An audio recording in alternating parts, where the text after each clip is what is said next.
basically grew up loving music. My parents are both hippies and they went to Woodstock, and I grew up with them playing vinyls all the time of Neil Young and Bruce Springsteen and even Social Distortion and some heavy punk stuff. I'm from Boston, Massachusetts, and I grew up in a suburb like 20 minutes outside of the city. I actually originally wanted to work in comedy. I wanted to do stand-up comedy. Really? And I worked an internship at Comedy Central, which is when I realized I hated working in comedy. Why? I just didn't have a good experience there.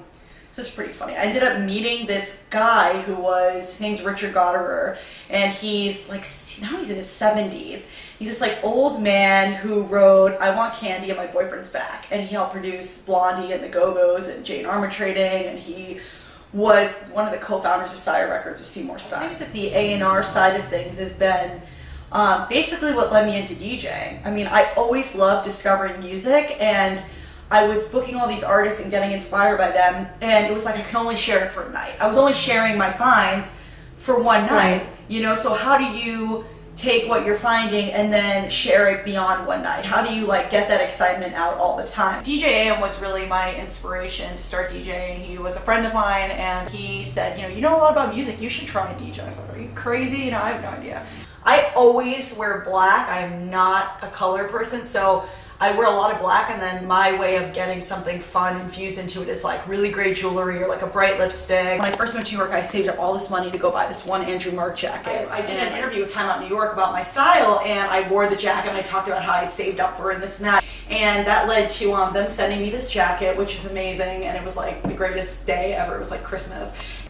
So this dress is from Picciotto, which is a really cool designer, and my mother picked it out. And then the shoes are French Connection, and I really like them. They're cool because they have these like buckles on them. My parents have like really good fashion sense. My dad dresses like a total pimp, and he picked this out, and I like that it's kind of that distressed, brassy finish. This jacket is like probably my favorite find of all time. These are my new Bobby socks. I have them in like 5 colors, and they're frilly, and they have like all this cool detailing, and I just love them because it has a little lace. These are just absolutely amazing. They have like really great detailing. The pebbled leather's really cool, and I love the lace, and I just thought these were just a really, really good pair. This is kind of my hot dress, and I wear this when I want to be sexy but I don't want to be slutty, because when you go to the side, it's completely see-through. I was obsessed with the big like shield sunglasses. My boyfriend says I look like a Terminator when I wear them, but I think they're absolutely awesome. I just wanted some really ridiculous ring like this. I thought it was kind of funny, so I got it, and it has dollar signs, and it's just totally tacky, and I love it. This bracelet, my parents used to teach underprivileged children on the Navajo reservation in Arizona. I've had this since I was a little kid, and my wrists apparently have not grown. For me, it's like the daytime LBD, you know? It's like a fun little swingy dress. It looks cute, it goes with everything, and you can kind of rock it out very simply, and then like in a huge sock phase right now where it's like all about, to me, knee socks, and I have socks with cutouts, I have socks with designs, I'm like socks with frills and lace. I'm obsessed with socks. This is actually a belt that I reworked into a necklace, which I thought was kind of fun because it's very chains and so forth. And then I'm wearing a Brian Lichtenberg for Forever 21 shirt. This was my original baby, and I love all the distressing and all the pockets and the zips, and it's just really, really, really cool. And it photographs well because it has all these like light colors in it.